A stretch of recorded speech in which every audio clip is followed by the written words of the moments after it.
Music by Vinod Raj.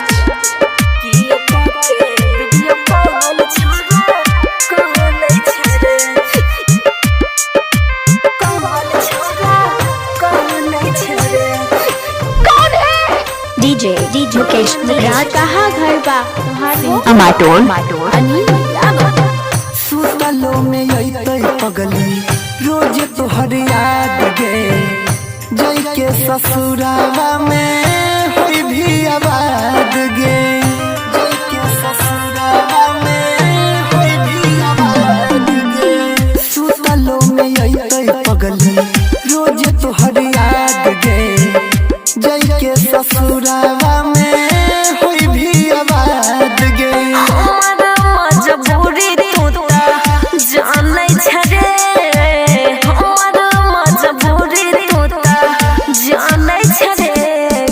Video call छोरा कहने छरे पिया के वीडियो कॉल छोरा कहने छरे पिया के वीडियो कॉल छोरा कहने छरे कॉल छोरा। का नाम हो तोहार? मुकेश कहाँ घर है?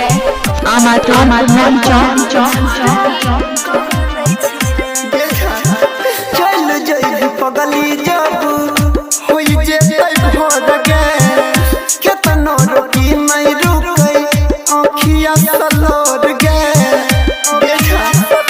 सुना आँखिया सलोर गे नहीं छै कोनो कसूर रे छियौ हमे मजबूर रे केतनो कहै छियौ ने मानै छै रे केतनो कहै छियौ ने मानै छै रे किया के वीडियो कॉल छोरा कहनै छै रे किया के वीडियो कॉल छोरा कहनै छै रे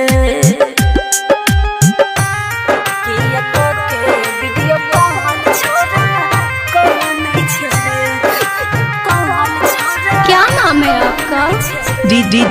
मुकेश राज कहाँ घर है? अमाटोर मोबाइल नंबर 9021676653। अनिल दीवाना तोरा भूल न पाइबो याद में जहरिया जानू किन के खाइबो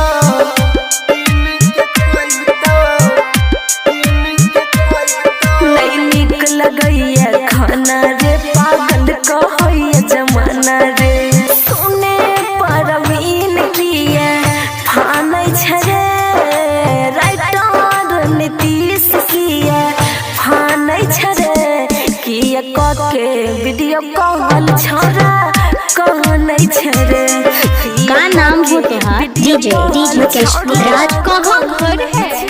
अमाटोर